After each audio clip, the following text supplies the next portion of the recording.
Hello, everyone, and thank you for tuning in to another episode of the Media Buff Podcast, a show about anything and everything media related. Ed here with my fellow co-hosts, my lovely wife Jen, Lady Hyperfocus Lane, and Sultry Pipes Omar. No Master of Matitude Matt tonight. It's just the four of us, so everybody say hello. Hello. Hello there. Good evening. Enjoying the full moon tonight? Every time. Wait, there's a full moon today? Yes, it Yeah, is. there's a full moon. It actually gave Jen, what's it called? Scalofrios? What's it called? What's that called in English? Shivers. Shivers, yeah. Well, yeah. No, goosebumps, For, goosebumps. Yeah. for those that don't know, the full moon actually lasts for 3 nights, not just the one. Yeah. It has, what's the thing? Umbra or something like that? No, that's the shadow. The full moon is considered full when it's between 98 and 100% visibility. Wow. 98 visibility is usually the day before and the day after. Mm-hmm. That's why it's three nights. I like the pizza pie moons when it gets like super huge. It's like right in your face. Yeah, did you guys see that picture that I posted yesterday? Mm-hmm. Nice. That was taken from my phone. Yeah. Really? The Galaxy S25 Ultra S25 Ultra. from the Super cockpit of an airplane. focus. Nice. All right. So what is it? Second week of the month?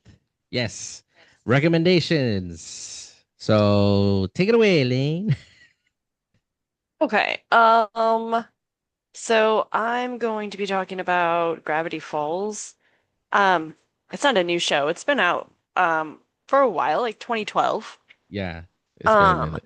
It's a but great show though. I like got really obsessed with this show when it came out. I marathoned it.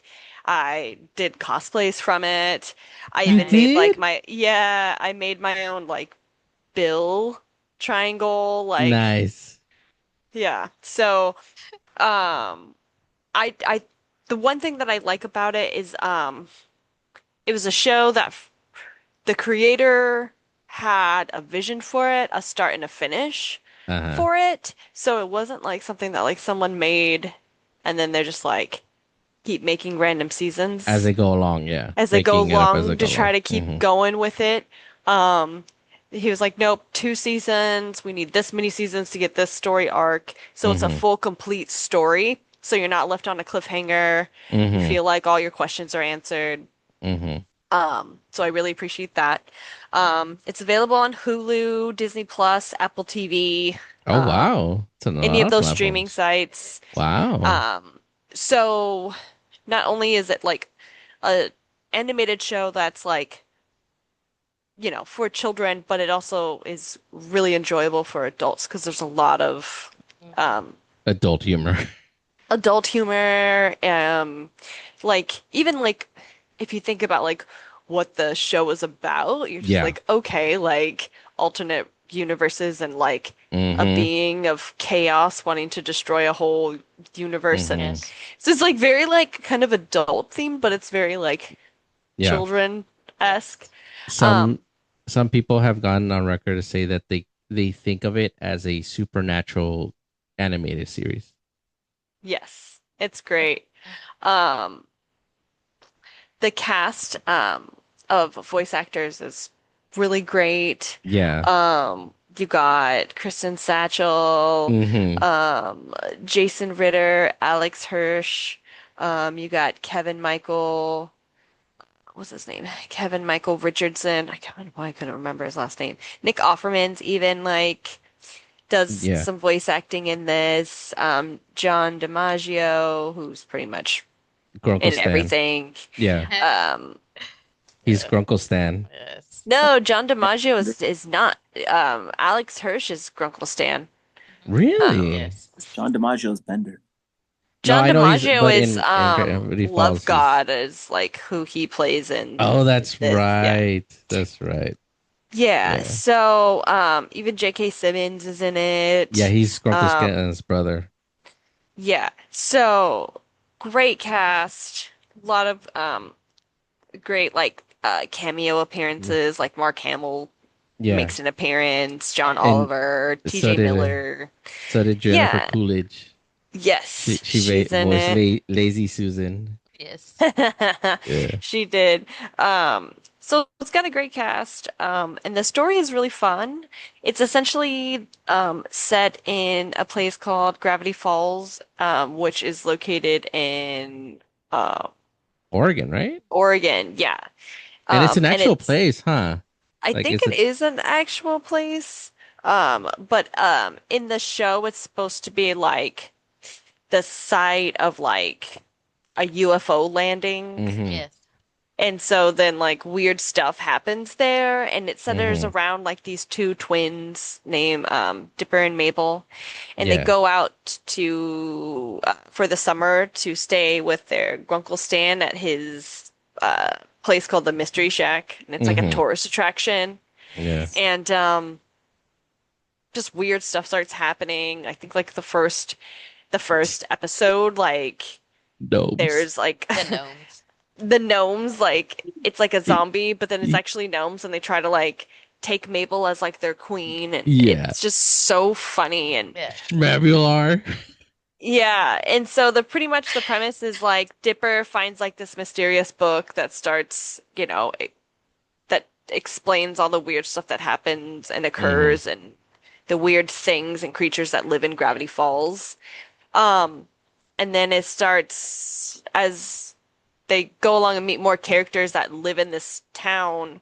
They kind of start to unravel more and more mysteries of like this weird kooky place. They find out some crazy secrets about their like Grunkle Stan that nobody knew about, and it's Yeah. just a really fun show.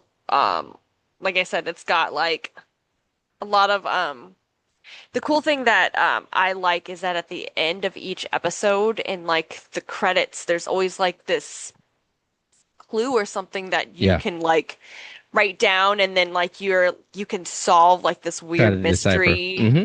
Yeah. So it's like it's super cool if you're just one of those people that just likes puzzles and you like deciphering things and you like finding clues about stuff. Like Mm-hmm. it will pique your interest if that's kind of like your thing. Um, and it's like I said, the humor is great. The characters are really entertaining. You can pretty much find a character that like anyone can like. You've got a wide variety. Yeah. And like I said, it's two seasons, so it's not like a It's huge 40 episodes investment. long. Yeah, and it's every episode has a purpose, so you're not running into filler episodes. No.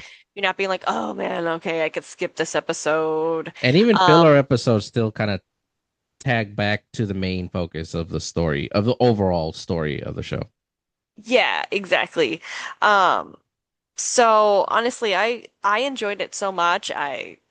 I've rewatched it a few different times, and I've recommended it to a lot of different people, and everyone Mm-hmm. who's ever watched it has been like, dude, that was like a really great recommendation. And I was like, I know. Um, so yeah, it's like I think what each season is like 20 episodes or something Mm-hmm. like that. Yeah, the 2 And season. each, they're cartoons, so they're what you got 22 minutes, 24 minutes of cartoon to watch if you're lucky. So it Mm-hmm. won't take you that long to get through it. Yeah. But definitely recommend that. It's just like a fun, lighthearted watch. Our son It's really Jeremy entertaining. loves the show. Like he Nice. rewatches a couple episodes every now and then. One of That's my favorite, awesome. yeah, one of my favorite episodes is when Dipper finds the printer Yeah, the and he printing copies machine. himself, and then he's like saying like, if I rebel against you, you can just melt me with water. Yeah, yeah, and all in an elaborate plan to try to kiss Wendy, Yes. who's voiced by Linda Cardellini, by the way, who the what's her name from Scooby Doo, Velma. Velma. Yeah, she's always gonna be Yes. Velma to me. So I like there's one particular scene in the episode where one of the copies gets stuck in the printer and it Yeah. crumbles up and they pull him out and it's Dipper, but he's kind of messed up and Yeah. he's making noises the entire The time. grunting.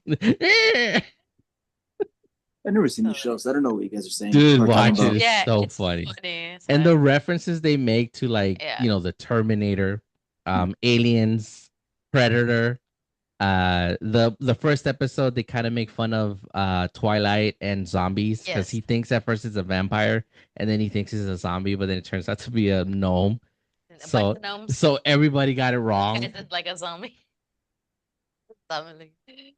And then Mabel as Christian Shaw as Mabel is so funny. That the voice on that woman is so funny, dude. Like any character she voices is hilarious. She's also been in Strange What Lies in the Dark or What We Do in the Shadows, I mean. What we do in the shadows. Yeah, and Yeah. she That voices was hilarious. Louise in Bob's Burgers. Her voice is just like, she's insane.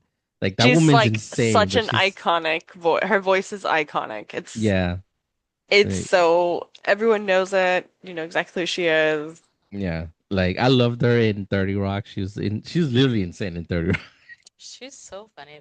I know, but yeah, that is definitely a good recommendation. I like all ages would enjoy that. Like young, old, older still would definitely because a lot of the stuff else also Grunkle Stan, he's very old school. So a lot of the things that he says, I'm like, yeah, that's something an old person would say. Like he's very cheap. He's always trying to scam somebody. Yeah. He's crazy. And I like the fact that they call him Grunkle Stan because he's their uncle, but he's their grandfather uncle. Great. Great He's their uncle. great uncle. And then of course Because Jake like Sim.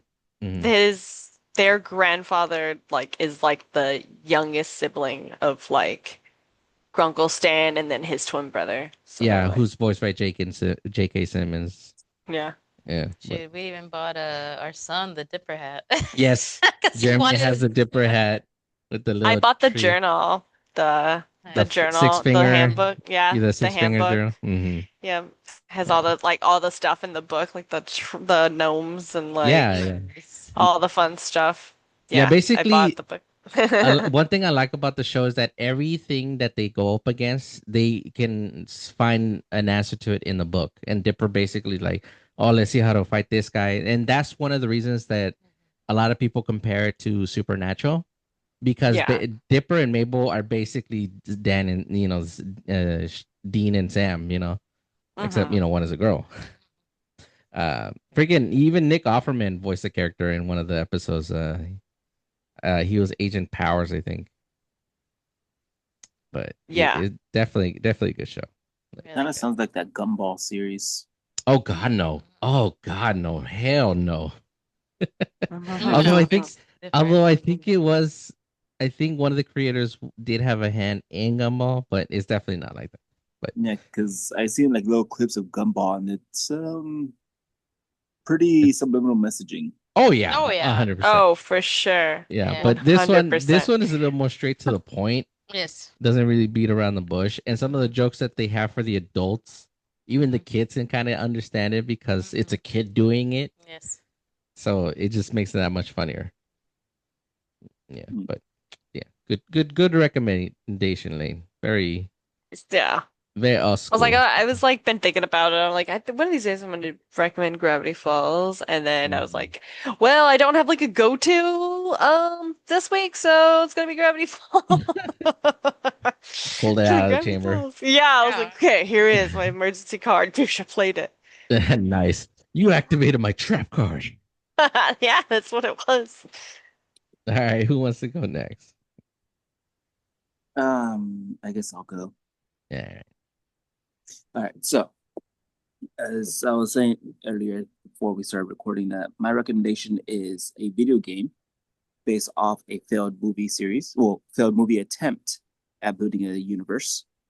It is called The Mummy Demastered, like demastered instead of Nice. remastered. It's based off the Tom Cruise movie of The Mummy that came out. They made a game out of that? Yeah, That's Metroidvania crazy. game. Yeah, Oh, interesting. the Tom Cruise movie was supposed to be the start of a whole monster universe. Monsterverse, yeah. Because I remember. they also had Russell Crowe in there as Dr. Jekyll, who was Yeah. supposed to be Mr. Hyde in one of the future movies, whatever. the fuck. Mhm. Anyway, so this movie is or this game available on all major platforms right now. I have it on my Switch right now. I'm debating about getting on my PlayStation.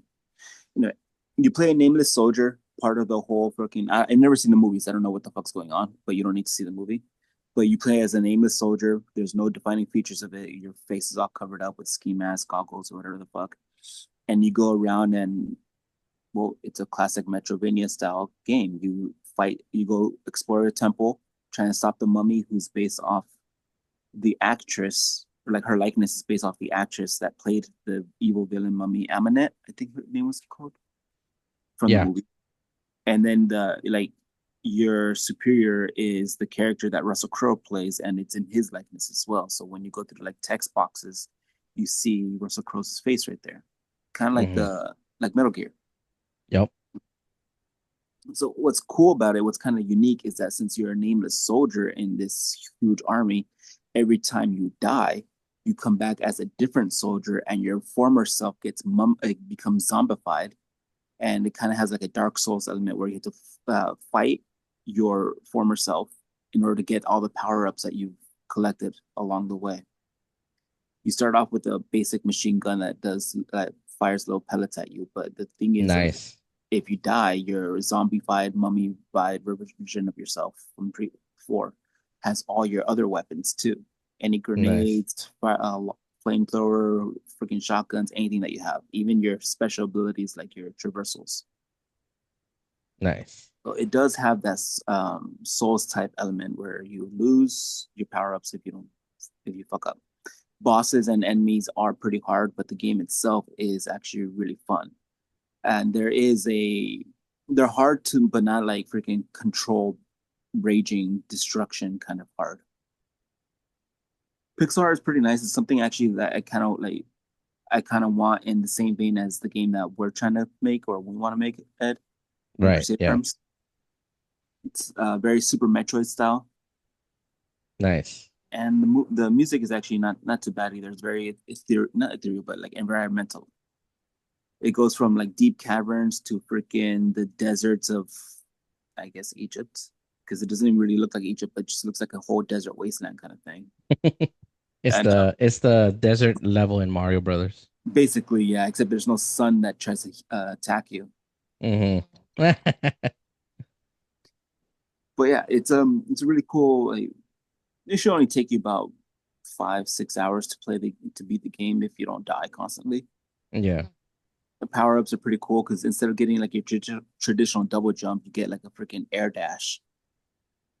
Oh, okay. Like I said, it's just quick. It's a quick game too.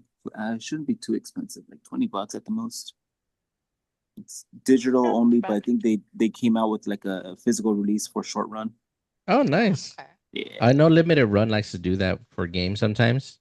yeah. I want to Like get if it's an only digital game, they'll do that. I think they did that for Lollipop Chainsaw and like Ninja Turtles. that for the Yeah. Castlevania games. Mm-hmm. They Yeah, just released the Castlevania collection of all the DS games. That's the one I want to get Nice. because I haven't bought the digital version of that one yet. I got the advance one, but not the DS ones yet. Oh, okay. But yeah, just quick short game for me, game review recommendation for me. Mm-hmm. Also, recommend Matt's Is mom. is the game you said the game's available on Switch, PlayStation. Do you know if it's Xbox available on Steam? It's should available because on it's Xbox, should available be available on here. Steam. Windows, yeah, it's available on Windows Yeah, I and kind of figured Amazon. as much. Nice, good to know. if you have a Game Pass of any of those. On the Xbox for sure. You already know Xbox. Well, if you have The Game Pass, they'll let you play anything. To make things better, or like to entice things, the developers and publisher is Way Forward, and their main flagship series is the Shantae series that came out on the Game Boy Advance, Oh, okay. where you play as that genie girl. Yeah. Yeah, that's their flagship series. Nice. Shantae. Yep. Yeah, I remember playing that a long time ago. Never actually played, but the Dude, that games do Game look Boy good. Color game is like $300 fucking. That's so crazy. No I wouldn't be way, surprised. really? I had the Shantae advanced. on I Game had Boy the Color. advanced copy. Mm-hmm. Dude, I That's still cray have a cray. bunch of my Game Boy Advance games in my drawer. Nice. Yeah. Metroid Fusion, Metroid Zero Mission, the freaking 2 Golden Sun games. Yeah, man. Games The are as good as gold nowadays, I know the especially the Legends. older. What you call it? I got the, what was it? Legend of Dragoon.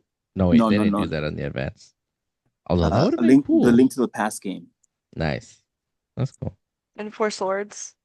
Yeah, that That one. was a good one. That's a good one. Yeah. I mean, it's just Link to the Past on Game Boy Basically. Yeah. Advance. You get to play with other friends though. I mean, if you had the No, you link, the can't. multi-link, You all have to have the game, you all have to have a fucking system, and you have to have like the the link cables. multi-link, yeah, So the it's like four-way that one. is so almost impossible because that game itself is like $80. Still? It's like $80 and then advance is like $80. So it's Oh like a yeah. $160 investment just to And- fucking fuck off in a Game Boy Advance game where you have to literally be sitting next to each other, Oh, that's right. connected by cords. The S. Yes, it's I so think stupid. yeah. I think the SP had wireless connectivity though. There's a So you. wireless adapter. Yeah, Mm-hmm. there's a wireless adapter, but the wireless didn't That's it. start until the DS. Mm-hmm. Yeah, like Yep. the full wireless. Yeah.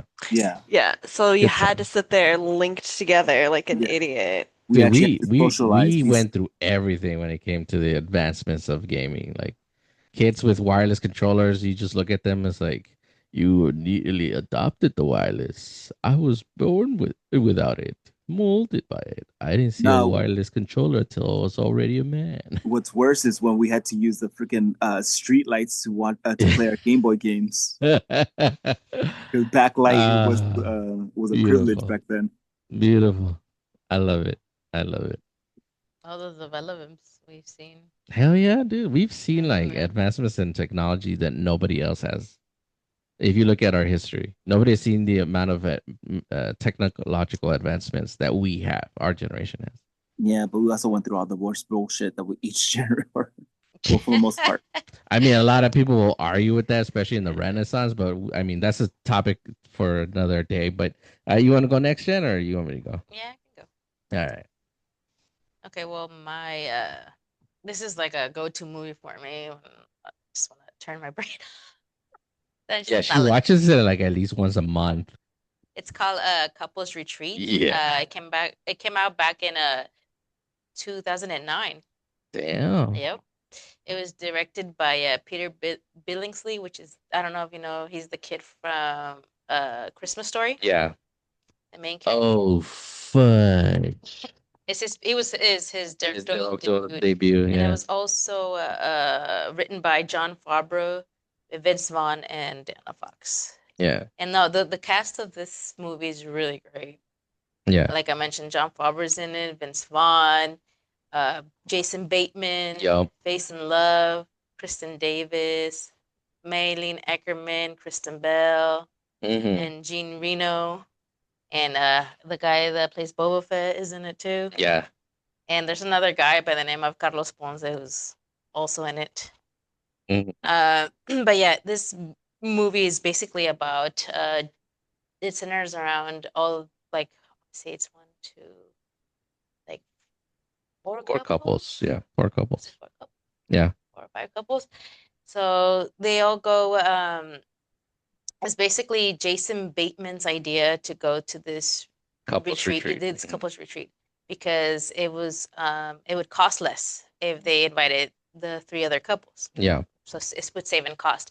And the reason Jason Bateman and Kristen Bell wanted to go to this retreat was because they wanted to save their marriage. So they've been trying to have a kid for a while and they just can't, haven't been able to get pregnant.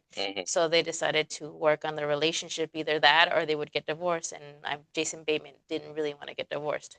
So they really wanted to do this retreat. So they told them, they sold them in the idea that they would do the therapy that came, And the couples would just hang the out on the couples beach. skill building stuff, Mhm. and the other couples would just have fun on the island, which was a total lie because everybody has to take the therapy, so it starts going downhill from there. The guru's played by Yeah. Leon the Professional, Omar. Yeah, Ooh, he's Yeah. the crew. Yeah. Renee, And there's Jean like, Rene or something. Yeah. yeah, and then there's no Monsieur Marcel. Uh-huh. What's his name? Monsieur Marcel. And so, like, they have to do activities and everything. It's a couple skill building, therapy and whatnot. And like, there's just chaos ensues, like when they're getting to the nitty-gritty about that not everybody's good in their marriage as they believe they are. Mhm. And they start discovering that about themselves. And yeah. Yeah, But it's like chaos ensues. it's so funny because every activity is just like just hilarious. Like they have the scene where Vince Vaughn, remember where there's the sharks, there's like baby shark or like little sharks, isn't even They're that big. feeding sharks. They're Yeah. feeding sharks, so everybody has like a chum bucket, and it's like a partner, a trust exercise, between the guys and the girls. So there's teaming up. And Jason Bateman freaks out at the sight of sharks and throws all the chum all over Vince Vaughn. He basically throws it on him, covering him in the damn thing. Do those Telling me no sharks have stop. freaking laser beams attached to their Yeah. head? And they're like, hey, okay, now you can swim. And he starts swimming. And then he's like, okay, stop, because they're coming. And so he stops and he's like, ah. And then one of them like barely even Nibbles him, nibbles him. And he's like, It's not even a nibble. It's like a nick. save yourself. But he thinks, and then he goes around saying that he survived the shark attack. They're lemon sharks, by the way. There's lemon sharks are known to be some of the It's- most docile sharks so in the funny. wild. It's really funny. I Like, actually saw Instagram video about lemon sharks. Yeah, if you flip them over, they yeah, become very they're the docile. queens of the Mhm. sea, Yeah, apparently. basically you can go up and pet them. I mean, they will bite you if you provoke them, but compared to their other brethren, they're some of the more docile ones. Yeah. Yeah. Yeah. Yeah, you just if you enjoy a rom-com, that's definitely one to see. It's really funny. Yeah, like It's on I think I saw it on Hulu, yeah, right? yeah. Is it streaming there? I think also Paramount Plus. I think. Yeah, yeah, it looks like oh actually yeah, it looks like you know what? It looks like they might have taken it off already. I think it's on Amazon Prime. That's too bad. But it was, where it was also? On Peacock. Yeah, That's where I was watching it originally. yeah. Vince Vaughn in this one is married to Maylene Ackerman. If you don't know who Oh, Maylene Ackerman is, I would yeah, she's Silk Spectre, and she was also in Heartbreak Kid with Ben Stiller. She's very funny. And Bateman is married to Kristen Bell, Cynthia. He's Jason. They're the ones who are looking for a divorce. Yeah, right. Then you have John Favreau, who is married to Kristen Davis from Sex and the City, and their marriage was pretty bad because they were basically cheating on each other, which they admit to it at Yes. the end, but somehow make up right afterwards. Because they didn't physically act on it, but they would, Yeah. their understanding was their daughter was gonna go to college already, so they were gonna get a divorce. Yeah. Then of course you have Phase on Love, who was Winslow in I forgot what show he was in.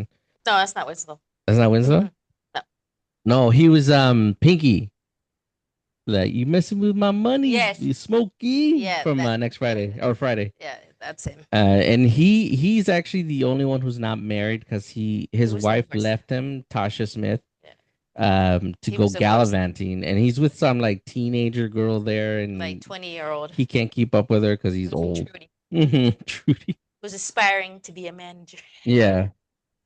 But and of course Jason Reno as the Guru Marcel, he's just so funny because just see, especially if you know him from Leon the Professional, you see him and he's doing all these things that are completely out of character for his persona in Leon. But the other enjoyable character was also his assistant. Yeah, Peter Sarah. Yeah. I can't pronounce his last name. He was in John Wick. Yeah, he was in two. John Wick. He was the guy who gave John the guns. Yeah. You remember that one, right, Omar? John Seraph. I can't. Seraph Noswick or something like that. It's the guy that is in charge of all the weaponry. Yeah, the Molsinier or something like that. From John Wick 2? Mm-hmm. Yeah. Yes. Oh, and Ken John's in this too. He's one of the therapists. He's actually Kristen Bell's and Jason Bateman's therapist. And it's funny because Jason Bateman and Kristen Bell, dude, I swear that the way they act, it makes me think like they really are like that because they're super anal about everything. Everything they write down, they have notes about everything. Tightly wound. Yeah, and at in their session, they're basically telling him, "Can you give us a grade?" Like, how would Yes. you grade us? And then Ken John is like, this isn't a grading. There's no grading system for them, but Yes. they're adamant about Like it. pathetic. Rapura. Yeah, Couldn't be a gun hit. to your head right now. Freaking Jason Bateman is like, he can go from like very calm to Yeah. very insane in 0 to 30. They're And then you rich. also have John Michael Higgins, who I mean, the guy is just hilarious. You know, especially from some of the movies he's been like, oh my god, I'm drawing a blank. Fred Claus, The Breakup. Actually, he's worked with Vince Vaughn quite a bit. Mhm. So he's also really funny. He's The- another one of the therapists. Yeah, the other guy that's also really funny is the yoga instructor, who's Carlos Ponce, who's a Latin singer. Yeah, And so Salvador. so he's a I think he's a Yeah. Puerto Rican. Yeah. And like he's like so like Fabio status, I guess. He has like Yeah. the He basically feels up the girls in one of the sessions. he's like encourage me. You see how I come inside you and I penetrate your soul as I enter your cervix. That's gross. Meanwhile, their husbands are watching all this. Jesus Christ. Yeah. Dude, I'm serious. Over the top, it's hilarious. Yeah. Like it's just so funny. And then, of course, you have Tamora Morrison, Yes. i.e., Boba Fett, as I guess you can say the Gong Man, Mhm. but he's also like the enforcer. Like if they get out of line, he's Mhm. there to put him in check. It's hilarious. It's just so funny. Like the yoga instructor is just over the top. Yeah, there was one where he does it to one of the guys Yes. too. I think it was Vince Vaughn's character. No, Vince Vaughn was like, "Hey, what about punch you?" Like, No, he like basically puts his crotch in his face yeah. and Jason Bateman. It was like Jason Bateman. He's like pulsating on him. He's like, "This is what you're supposed to do," and Jason Bateman's like not trying to look up while his crutch is like right in his face. Just so funny. yeah, Oh god. it's just one of those movies that like it might scar you a little bit, We're used to that. right? Oh no, it's really funny. Yeah, definitely a good watch, especially if you're like Jensen into rom-coms. It's one of those movies that it actually does put things in perspective too, especially if you're married.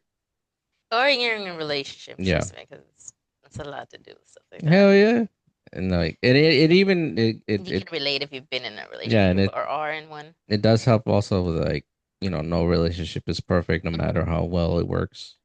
It's just like just do what's best for you guys and what Mhm. works for you. Yep. But yeah. All right. All right, Matt.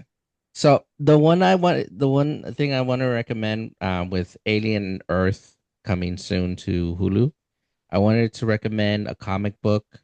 This is actually the prequel comic to the film Alien Romulus, and it basically shows what happens as the space station when they find the floating xenomorph and they basically crack it open.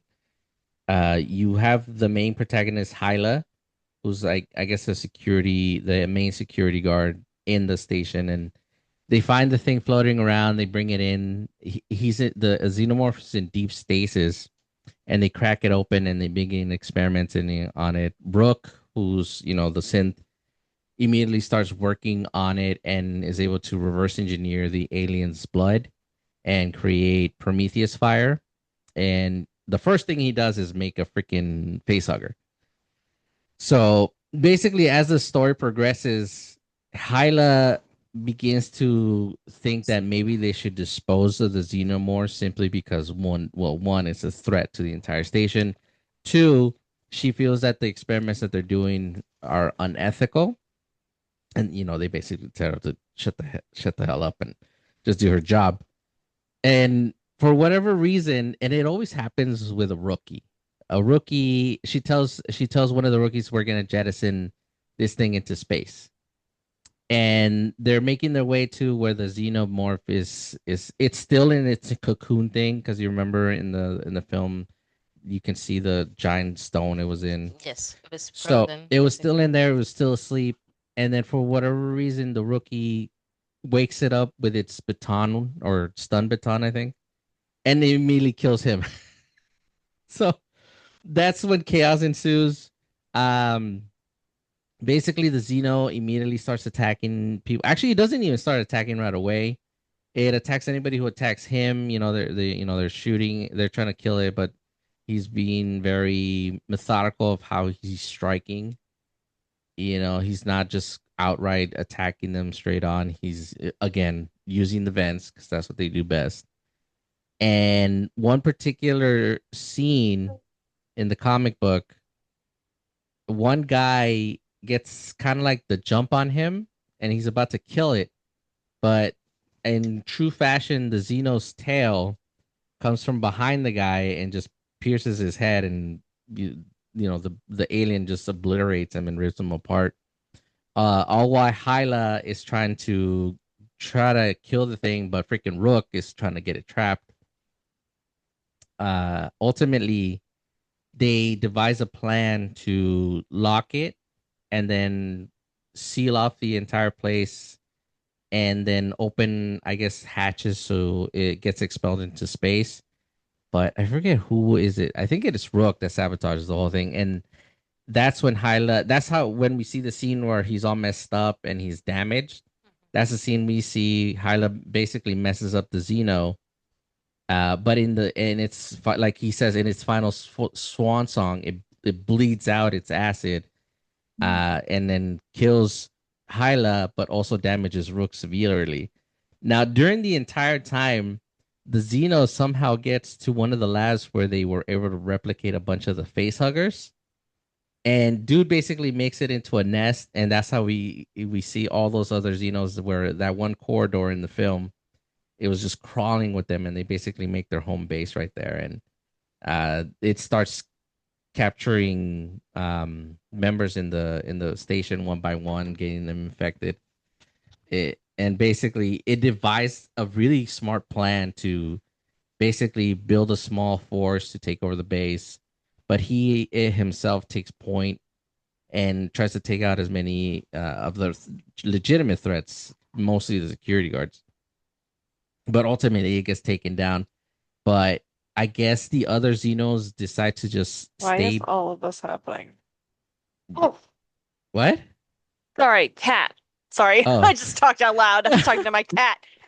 basically the comic ends with the Xeno getting killed. The Xenos, the people that were infected have already been all turned into Xenos, and they go into, I guess, their hibernation mode, because when there's no threat perceived, there's no host to infect. They basically go into like a power save mode and they go to sleep. They go to hibernation, and basically that's how it wraps up. It's a very well drawn comic book. Like some of the comic books out there, they look too like CGI, like because everything's digital now.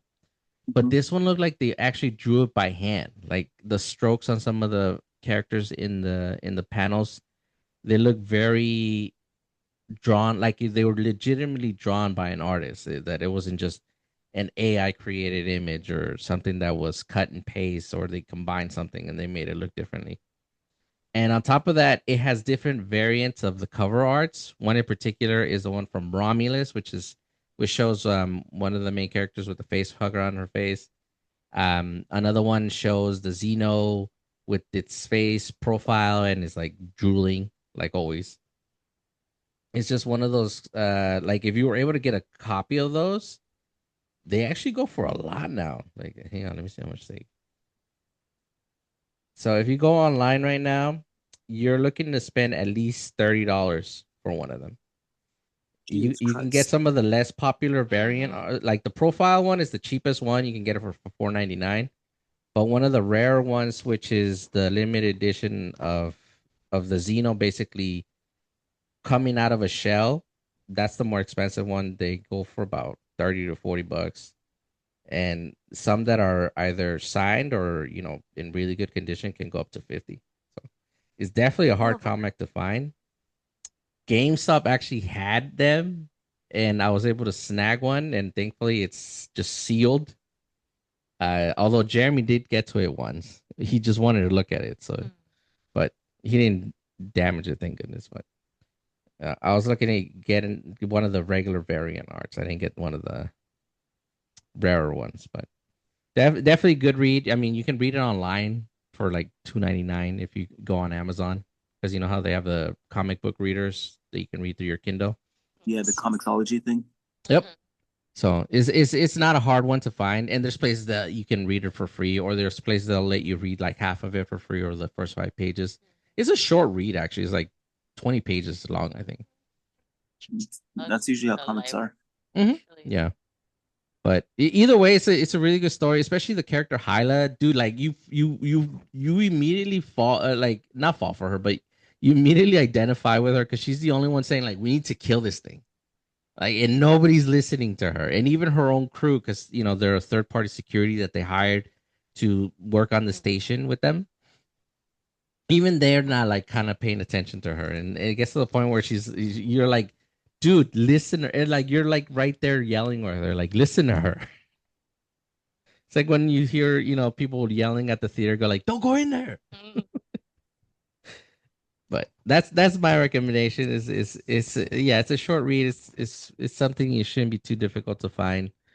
If you can find one of the variants, for a good price, I would definitely grab onto it, hang on to it, sit on it for a couple decades. Because anything related to the aliens is very popular and it's very valuable. And I'm definitely looking forward to the show. We're definitely gonna have to do a review on that one. Yep. I'm Yeah. so far behind on the franchise, to be honest. Wait, you haven't seen Romulus still? No, Oh my god. the Okay. last one I saw was Prometheus. Well, Prometheus kind of like almost killed the franchise, but Yeah, and then it had freaking Covenant after that, which is a sequel to oh Prometheus. god, yeah, yeah. Both of those movies almost killed the franchise, but thankfully Romulus brought it back, and now we have a lot of stuff coming up, alien related and Predator related. So, good time for alien sci-fi movies. But when are we gonna get a proper or a brand new Alien vs Predator? Agreed. Yeah, agreed. All right. Well, that's gonna be it for this one, folks. So, as always, remember to hit that like button, subscribe if you're on the YouTube channel. Comment below. Let us know if you've checked it out on any of these. Do you have any recommendations? As always, you can reach us at the Media Buff Podcast on our Instagram. You can also listen to the episode on Spotify. You can do so, like, subscribe as well. Make sure you check out Mauno. Mauno is our brand that we record with. Although, if you notice a little something, they didn't sound so good today. I know, I didn't. I left all of my gear at a different location. It's So I actually not sound that. like poo. It's actually not that bad, but yeah. But definitely check them out. They do have a summer sale going on right now. A lot of items are marked up to 25% off. If you use our code word Media Buff, you can get an additional 10% off as well. Whether it's microphones, interfaces, even accessories like boom mics or arms for your desk, they have it. And as always, make sure you follow us for more content. So, with that being said, we will talk to you all next week. Everybody Stay tuned for next week. We do soundtracks. Movie soundtrack. Soundtracks. All right, everybody say bye bye Bye bye. Have a good night. Be careful with the full moon. Monsters come out at night. bye. No more might bite you.